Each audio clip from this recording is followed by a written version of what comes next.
Muchísimas gracias a las organizadoras por la oportunidad de estar aquí en este Congreso de Lira Mínima. Quisiera, bueno, pues también saludar a todos los que están allá en Berlín, grandes amigos por allá. Y bueno, pues inicio. Buenos días, buenas tardes, buenas noches, dependiendo de cuándo vayan, para los que están siguiendo presencialmente esta presentación o para aquellos que vayan a verla después en su grabación. Quisiera dedicar esta ponencia, Estructuras Ancestrales de la Poesía de Tradición Oral, a don Cándido Martínez y a don Lupe Velázquez, dos trovadores de la tradición de Huapango ribeño, recientemente fallecidos en este año, los dos. Y bueno, pues un poco también con la ponencia del día de ayer de Conrado, me preguntaba yo si, bueno, todas hemos alguna vez escuchado esta forma poética del huapango arribeño. Entiendo que hay quienes la han experimentado, pero no sé si quienes estamos, al menos el día de hoy, hayamos tenido esta experiencia. Así que, bueno, habrá unos breves momentos, unos breves minutos en los que también quisiera presentarles un poco esta expresión para finalmente poder llegar a más que a las conclusiones, a las preguntas que yo tengo sobre este asunto hacia el final. Muy bien. Bueno, pues este sería más o menos la alineación del guapango arribeño, me parece relevante, bueno, subrayarla. Hay un trovador que toca la guitarra quinta guapanguera, está acompañado por dos violinistas, el primer vara y el segundo vara, y bueno, pues aquí regularmente hay un jaranero o un vihuelero, ¿no? Que también esto ha cambiado un poco a lo largo del tiempo. La tradición de la Sierra Gorda, la tradición del guapango arribeño, es una tradición que nace, ahí está también, hay un poco en disputa, como se disputa muchas veces, pues varias de las tradiciones orales, no solamente de México, sino de todo Hispanoamérica, y podríamos decir donde quiera que haya tradición oral, siempre hay quien se disputa, no, es que aquí es donde nació, no, es que es aquí en este otro lado donde nació. Bueno, de este modo también sucede con el guapango arribeño. Hay quien afirma que es originario de San Ciro de Acosta, de Río Verde, es decir, de la zona media de San Luis Potosí. Sin embargo, recientes investigaciones de Eleazar Velázquez pues nos proponen que seguramente es más bien por la zona que es conocida como de Dos Ríos, mucho más cercana a la zona de la Sierra Gorda que está ahí en Guanajuato.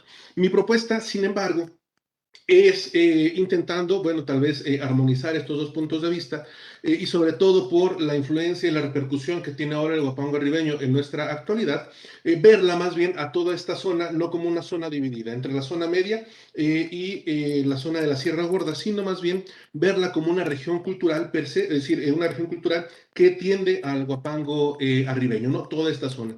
¿Por qué? Porque eso nos permitirá también para futuros estudios, para futuras investigaciones, ver otras regiones culturales, por ejemplo, como la Ciudad de México, particularmente la zona de Cuautitlán, Izcalli, y también pues aquella zona que está tomando fuerza, que está tomando también un punto de resistencia, que son los migrantes que han ido a Estados Unidos y que siguen teniendo y haciendo que perviva la tradición del huapango arribeño.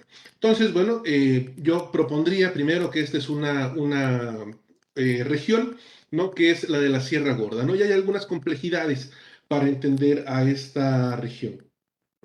Bueno, ahora por supuesto hay mayor facilidad de llegar, pero hubo un momento, ¿no? En el que solamente había caminos reales, ¿no? Y en ese camino real, por ejemplo, pues también se podían cruzar pues para algunos cerros, algunos montes, sobre todo para los arrieros, ¿no? Que eran los que cruzaban estos caminos, arrieros que llevaban pues varios productos en sus mercancías, entre ellos también pues hojas sueltas, ¿no? Y en estas hojas sueltas en algunas ocasiones llevaban también décimas, ¿no? No podemos descartar ese aspecto.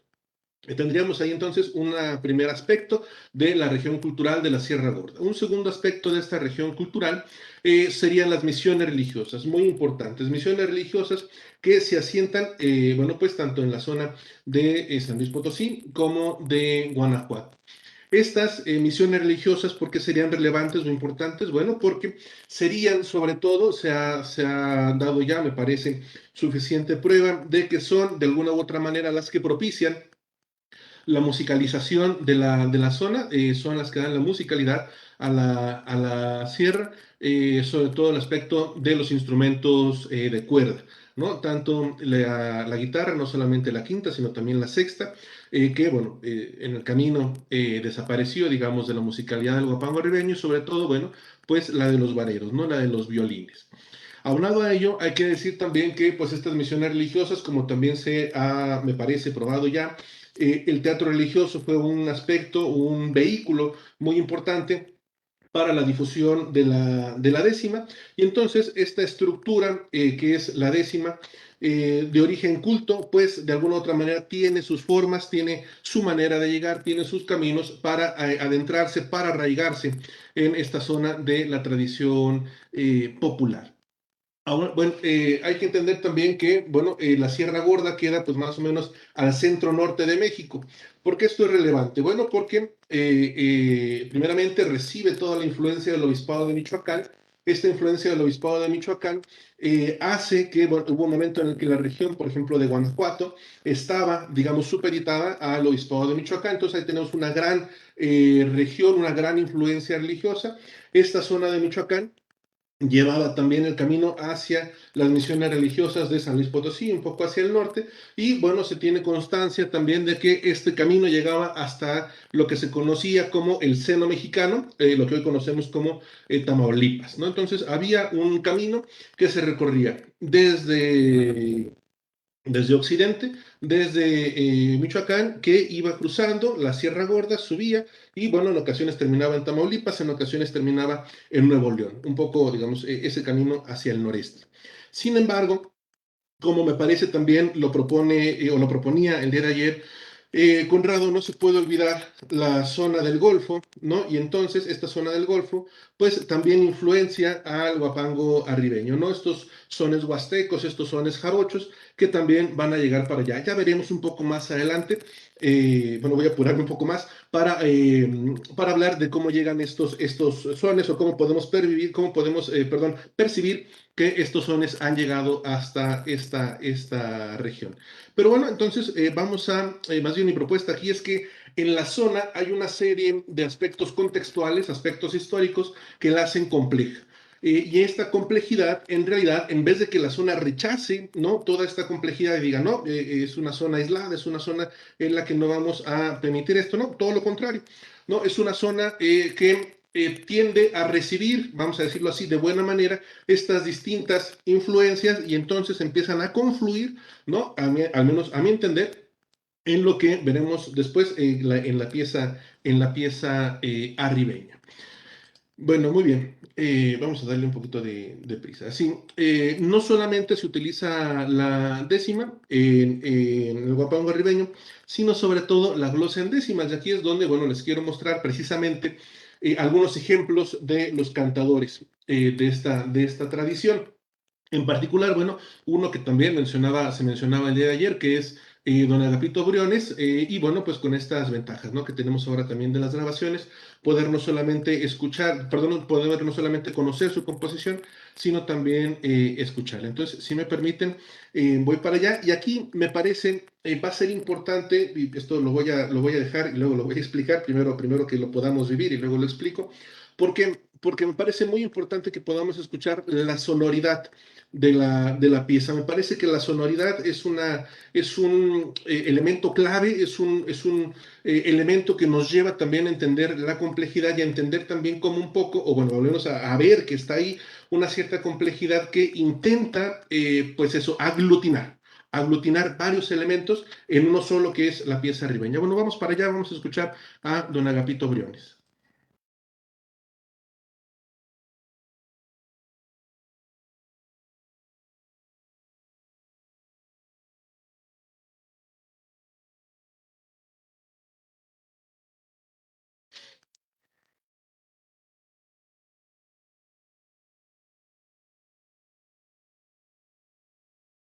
Sí, no se está escuchando.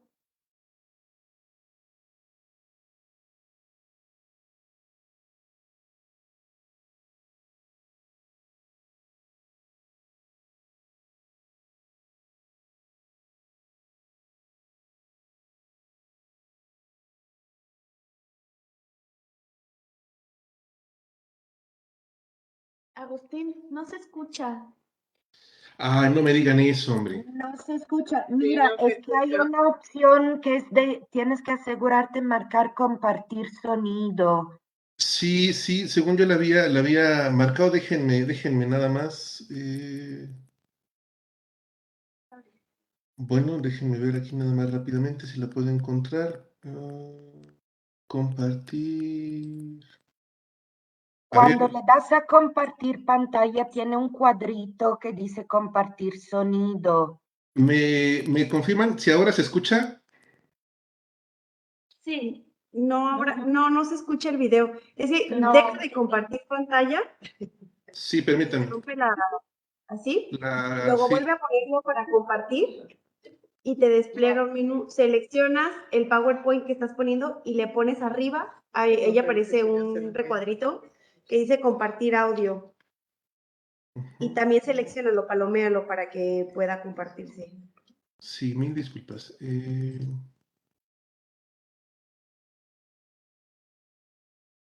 Compartir audio del ordenador, ¿no? Sí. Yo estaba aquí, ya está bailando, hombre, qué barbaridad. Nueva sensación de los versos que se cantan en Río Verde. Ahora sí. ¿Sí? Ah, bueno, vamos para allá. La nueva fue el creador de los versos que se cantan en Río Verde. El cerrito también llora cuando pierde de sus versos y poesías algún cantor.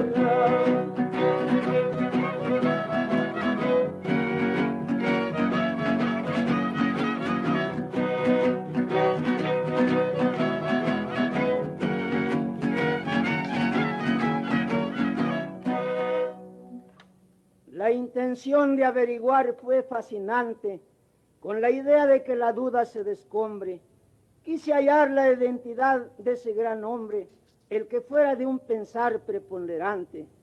En los versos decimales fue un gigante, porque de ellos se asegura fue el autor, y por ello se empeñó este servidor en buscar a la verdad un certijo, hasta hallarme cara a cara con quien dijo: Don Eugenio Villanueva fue el creador de los versos que se cantan en Río Verde, y Cerritos también llora cuando pierde de sus versos y poesías algún cantor. Bueno, voy a utilizar también este ejemplo para adelantar algunas explicaciones que tenía más adelante. Es cierto que la relación y la confluencia de unos pequeños versos, de una pequeña estrofa en versos más grandes, es decir, este fenómeno de la glosa, pues tiene una gran acogida en toda la tradición hispánica. Podemos hablar, por ejemplo, del villancico y me parece podríamos hablar también del ségel. Es decir, en este momento lo que quiero decir es que hay estructuras, ¿no?, que utilizan este elemento de la glosa y que estos elementos de la glosa, bueno, pues podemos encontrarlos desde tiempo atrás. ¿Cuál sería la peculiaridad o cuál sería la particularidad de esta glosa en particular?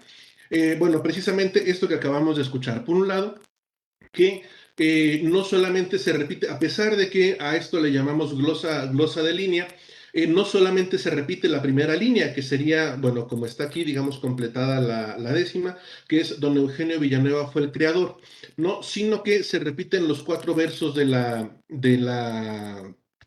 que se llama la planta, que esta es la planta.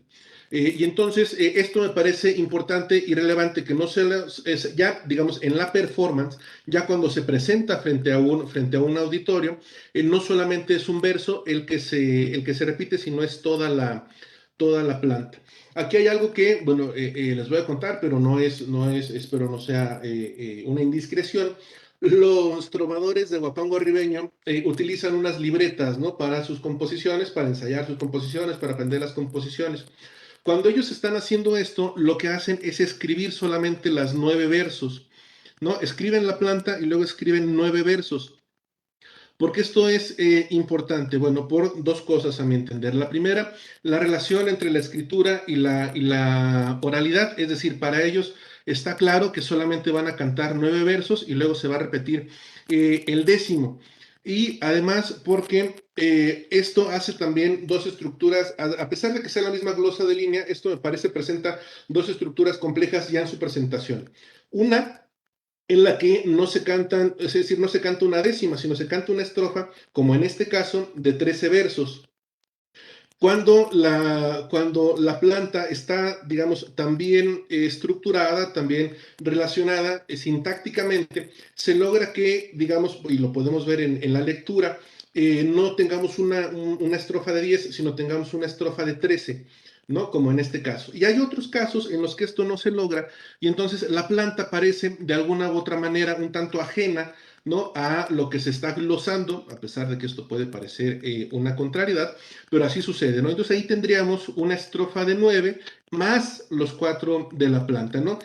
Esto para mostrar también, o para presentarles la complejidad de lo que es la glosa de línea, ¿no? La glosa en el huapango.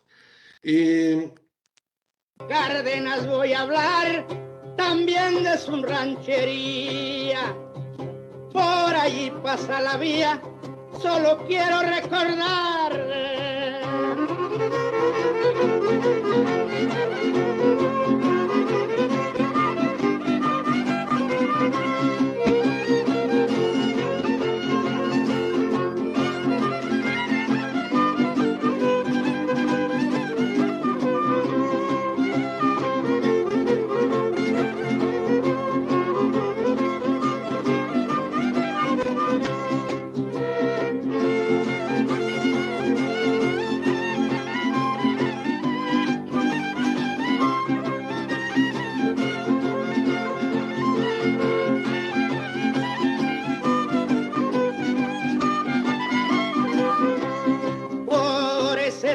Pasajero, Cárdenas vale la pena, porque allí cada quincena todo el ferrocarrilero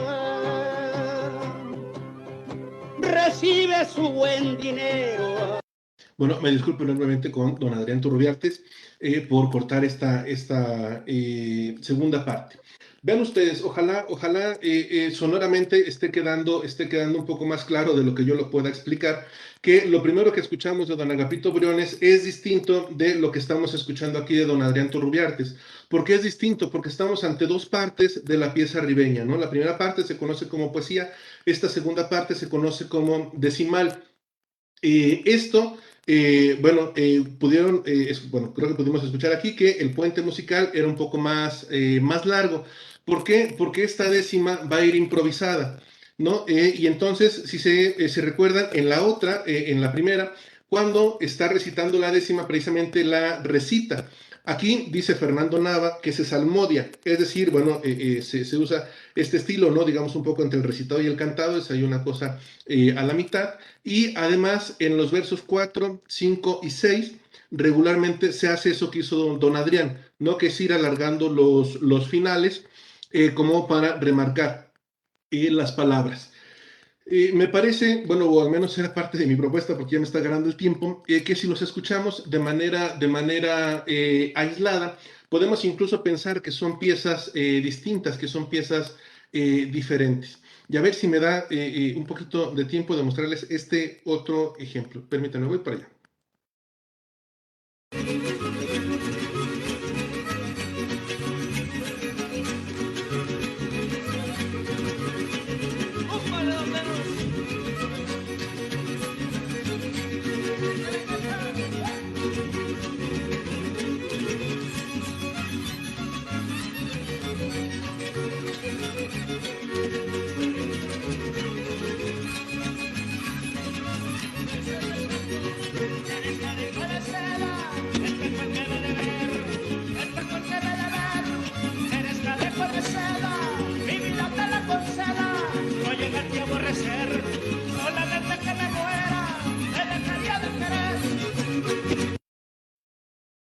Bueno, y entonces Bueno, les prometo que acá había toda una explicación, ¿no? Aquí nada más, de cómo esto sucede y de cómo hay una serie de elementos que se van conjuntando, ¿no? Para mí es muy importante ver la estructura, porque en esa estructura, finalmente, cuando pensamos, o bueno, cuando yo me pongo a pensar, ¿no? Cómo es que la décima tiene este arraigo en esta región, lo que hago es ir hacia las unidades mínimas, ¿no? Las unidades más particulares, y entonces, en vez de encontrar octosílabos, como lo propone Alexis Díaz Pimentas, y la propuesta de Alexis Díaz Pimentas es encontrar hexadecasílabos, ¿no? Versos de 16, y entonces esta estructura de 10 se convierte pues en 5 proposiciones sintácticas, y esas proposiciones sintácticas junto con la rima van dando, ¿no? A menos a mi entender, este hilvanado que es la pieza ribeña, ¿no? Lo que les quería mostrar también, digamos, hacia el final,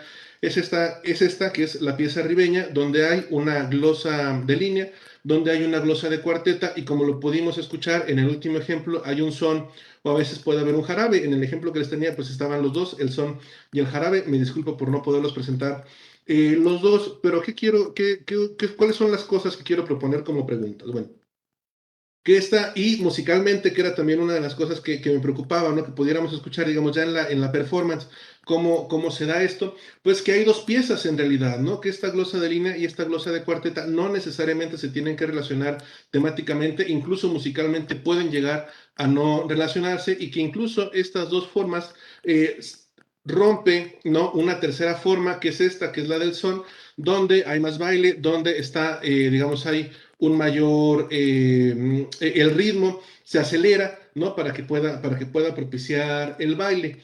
Si bien para las primeras dos estructuras, no tanto, me parece, la estructura del villancico nos da ciertas luces de cómo se relacionan unas y otras, me parece que hay estructuras todavía más antiguas, más ancestrales, en las que se ha podido formar o se ha podido proponer una estructura culta, como lo es la décima, una estructura escrita. Por favor de ir cerrando. Sí, ya, 30 segunditos.